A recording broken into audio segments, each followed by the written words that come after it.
আসসালামু আলাইকুম। আজকে নভেম্বর, আজকে দুপুরের দিকে জুলাই আগস্ট আন্দোলনের ঘটনার দুইটা মামলায় শেখ হাসিনা এবং সাবেক স্বরাষ্ট্রমন্ত্রী আসাদুজ্জামান খান কামাল এই দুজনের মৃত্যুদণ্ডের রায়ের ঘোষণা এসেছে। পাশাপাশি পুলিশের সাবেক আইজিপি মামুনুল হক সাহেব, ওনার 5 বছরের কারাদণ্ড হয়েছে। তো আজকের ভিডিওতে আমরা একটু জানার চেষ্টা করব যে এই রায় নিয়ে আপনাদের প্রতিক্রিয়া কি, কমেন্টে লিখতে পারেন। আমি বাকি অংশে যাচ্ছি। যে দুইটা মামলায় ফাঁসির রায় হয়েছে সেই দুইটা মামলার মধ্যে একটা হচ্ছে আপনার চানখারপুলে 6 জন হত্যাকাণ্ড হয়েছিল জুলাই আগস্টের সময়, সেই ঘটনায় দায়ের করা মামলা, এমনকি আশুলিয়ায় আরেকটা মামলা। এই দুইটা মামলার রায় ঘোষণা করা হয়েছে। তো এখন পর্যন্ত শেখ হাসিনার নামে অনেক শত শত মামলা হয়েছে, আর ম্যাক্সিমাম মামলাগুলোরই প্রধান আসামি তিনি। সো এই দুইটা রায় থেকে এটা প্রতিফলিত হচ্ছে যে আগামী রায়গুলো এখানে ওনার ফাঁসি হবে, এটার মানে ফাঁসির রায় হবে আর কি। আর আইজিপি মামুনের ওনার যে 5 বছরের কারাদণ্ড হইল সেটার মেইন কারণ হচ্ছে উনি এখানে রাজসাক্ষী হয়ে গেছেন। রাজসাক্ষী হচ্ছে যে উনি আওয়ামী লীগের টিম মেম্বারই ছিলেন, এখন তিনি সবার সম্পর্কে সকল তথ্য জানিয়ে দিবেন বা সবগুলো সত্য প্রকাশ করবেন। এই শর্তে তিনি রাজসাক্ষী হলে হয় কি শাস্তি কমে যায়। শাস্তি বাস্তবায়ন কবে হবে, কিভাবে হবে, সেটা অনেকটা আকাশ কুসুম কল্পনা টাইপের বিষয়। কারণ বাংলাদেশে আপনি দেখেন যে সেই মিন্নির যে ফাঁসির রায় আমার নিউজ জগতে শুরু হয়েছিল ওইখান থেকে এখন পর্যন্ত মিন্নি আপনার জেলে আছে। আপনি অপরদিকে দেখতে পারেন যে বিএনপির সাবেক স্বরাষ্ট্রমন্ত্রী এই যে বাবর সাহেব, ওনারও ফাঁসির রায় হয়ে গিয়েছিল। দীর্ঘ 10-12 বছর 15 বছর তিনি জেলে ছিলেন, কিন্তু ফাঁসি কার্যকর হয় নাই। তো এরকম পারসেপশন থেকে স্পষ্ট বোঝাই যায় যে শেখ হাসিনার ফাঁসির রায় হয়েছে। প্রথমত তিনি বাংলাদেশে নাই, তিনি ভারতে আছেন। ভারত জীবনেও তাকে বাংলাদেশে ফেরত পাঠাবে না। সো এই রায়টা খাতা কলমেই কার্যকর থাকবে। প্রকৃতপক্ষে উনি দেশে আসবেন, ওনাকে ফাঁসিতে ঝুলানো হবে, এই কাজটা ভারত কখনো হতে দিবে না। আর যেই সরকারে যিনি থাকবেন এটা একটা হিউজ চ্যালেঞ্জিং বিষয় থাকবে। এটা এত সোজা বিষয় না কোথাও না কোথাও, যেহেতু তিনি শেখ হাসিনা। এখন এই রায়ের পর আওয়ামী লীগ, যুবলীগ, ছাত্রলীগ বা বিভিন্ন অঙ্গ সংগঠন তারা কিন্তু ব্যাপক প্রতিক্রিয়া জানিয়েছেন। একদিকে যেমন ছাত্র জনতার মধ্যে যারা এন্টি আওয়ামী লীগ, এন্টি শেখ হাসিনা আছেন তারা উচ্ছ্বাস প্রকাশ করছেন, আর অপরদিকে আওয়ামী লীগের নেতাকর্মীরা ক্ষোভ প্রকাশ করছেন। তো এই রায় শুনে আমার দেশ পত্রিকার একটা এক্সক্লুসিভ দেখছেন যে ওবায়দুল কাদের তিনি একটা বক্তব্য দিয়েছেন। তো একই বক্তব্য কিন্তু শেখ হাসিনাও দিয়েছেন।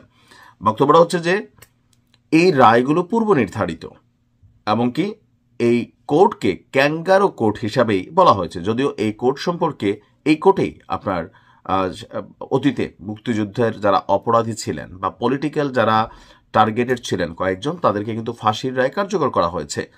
আবার ওই রায় যখন প্রথমে দেওয়া হলো, এই ফাঁসি কার্যকরের জন্য জামাত নেতাদের যাদের ফাঁসি হইল, গণজাগরণ মঞ্চ গড়ে উঠেছিল, নিশ্চয়ই আপনাদের খেয়াল আছে। সেই গণজাগরণ মঞ্চে 2-3 ব্যক্তি যারা জামাত নেতাদের ফাঁসিতে ঝুলানোর পিছনে সবচেয়ে বেশি ভূমিকা রেখেছেন, এর মধ্যে হচ্ছে ডাক্তার ইমরান সরকার এবং আজকের দিনে জামাতের যিনি গুরু ডাক্তার পিনাকি ভট্টাচার্য। যদিও আজকে আবার তিনি ভিন্ন জায়গায় অবস্থান করছেন, তিনি তার কৃতকর্মের জন্য ক্ষমাও চেয়েছেন। এখন মোট বিষয়টা হচ্ছে যে এই রায়টাকে আওয়ামী লীগ এবং শেখ হাসিনা বা তাদের অঙ্গ সংগঠনের নেতাকর্মীরা মনে করছেন যে এটা আসলে এই ইউনূস সরকারেরই একটা চাল। যদিও সিদ্ধান্তর আদালত থেকে আসছে, আন্তর্জাতিক অপরাধ ট্রাইব্যুনাল থেকে আসছে, তো তাহলে এটা কিভাবে সরকারের চাল হয়? তো এখানে অনেকগুলা পুরোনো জিনিস উঠে আসছে, যেমন স্কাইপ কেলেঙ্কারি, নিশ্চয় আপনাদের খেয়াল আছে। আমার দেশ পত্রিকা আওয়ামী লীগের সময় এই একটা ফোন কল প্রকাশ করেছিল যে কিভাবে রায়গুলোকে পূর্ণভাবে আগেই মানে একদম সর্বোচ্চ পর্যায় থেকে বলা হইতো যে এইভাবে এভাবে হবে, কিন্তু দৃশ্যত এখানে আইনজীবী থাকবে, বিচারক ওইটাই করবেন যেটা সিস্টেম চায়। খেয়াল আছে তো, যেটা নিয়ে মাহমুদ সাহেবের উপর দিয়ে দুনিয়াটা গেছিল। তো এরকম একটা ভিডিও কিন্তু এই রিসেন্টলি আওয়ামী লীগ সরকারের এই সরকারের মধ্যেও যিনি রাষ্ট্র কর্তৃক নিযুক্ত শেখ হাসিনার আইনজীবী আছেন, ওনার এবং একটা ট্রায়াল রুমের সম্ভবত কনভারসেশন প্রকাশ হয়েছিল। সেখানেও আমরা দেখেছি যে আসলে কিভাবে এখানে কথাবার্তা বলা হচ্ছিল। এখন এই ভিডিওটা কি এআই নাকি সত্য সেটাকে আল্লাহ ভালো জানে, আর যারা প্রযুক্তিবিদ তারা ভালো জানবেন। তো এই রায়গুলা যেহেতু আগেও সিস্টেম ছিল, তো আওয়ামী লীগ এখন মনে করছে যে এখন এটা আবার সিস্টেমের মধ্যেই ঢুকতেছে। আওয়ামী লীগের যারা কর্মী, সমর্থক এবং জনগণের এক অংশ বিশ্বাস করছে যে এখানে প্রভাবিত হয়েছে আপনার এই আন্তর্জাতিক অপরাধ বিচার আদালত। বাট আন্তর্জাতিক অপরাধ বিচার আদালত থেকে বলা হয়েছে যে এটা একটা পূর্ণাঙ্গভাবে রায় প্রকাশ করা হয়েছে 453 পৃষ্ঠা, মানে অ্যানালাইসিস করে বিশাল একটা সময় ব্যয় করে এই রায় দেওয়া হয়েছে। তবে আওয়ামী লীগ এই রায়কে প্রত্যাখ্যান করেছে। এমনকি তারা বলছে যে এই রায় কখনো কোনো সরকার বাস্তবায়ন করতে পারবে না, কারণ এটা একটা পূর্ব পরিকল্পিত নীল নকশা আওয়ামী লীগকে শেষ করে দেওয়ার জন্য অথবা শেখ হাসিনাকে শেষ করে দেওয়ার জন্যই এই রায় দেওয়া হয়েছে। এখন কার্যকরের বিষয়টা, যে শেখ হাসিনা যেটা বলছিলেন বা আওয়ামী লীগের নেতাকর্মীরা যেটা বলছিল যে এটা নিয়ে স্বপ্ন দেখতে থাকো, বাস্তবে এগুলো হবে না। মেইন কারণ হচ্ছে সজীব ওয়াজেদ জয়ও কিন্তু কথাটা বলছেন যে আমার মা ভারতে আছে, তোমরা রায় দিলে কি আর না দিলে কি। আর হচ্ছে কি আবার কেউ কেউ এটা নিয়ে ডক্টর ইউনূসের বিপরীতে যুদ্ধ ঘোষণা করে বসেছেন। আপনারা দেখছেন নিশ্চয়ই যে বিভিন্নভাবে গ্রামীণ ব্যাংক এবং সংশ্লিষ্ট প্রতিষ্ঠানগুলোকে 32 যেমন বুলডোজার দিয়ে বারবার গুড়িয়ে দেওয়া হচ্ছে বা নিয়ে আসার চেষ্টা চলছে, গ্রামীণ ব্যাংকও বুলডোজার দিয়ে গুড়াই দিবে। এখন রায় কি ডক্টর ইউনূস দিছে নাকি আদালত দিছে? আদালত দিছে, কিন্তু ওনার উপর রাগ কেন? আওয়ামী লীগের কর্মী সমর্থকরা মনে করছে যে এগুলার পিছনে উনি সবচেয়ে বড় ভূমিকা রাখছেন। আর জামাতের যেই কি বলে যে উচ্ছ্বাস উল্লাস, সেটার মেইন কারণ হচ্ছে ওই যে তাদের যারা নেতারা, তাদেরকে যুদ্ধ অপরাধের দায়ে যেই ফাঁসি দেওয়া হয়েছে, সেই ফাঁসির রায়টাও বলা হয়েছিল যে সেটাও একটা প্রভাবিত রায়। তো এরকম সবকিছু মিলিয়ে আপনার একটা প্রতিক্রিয়া চলছে।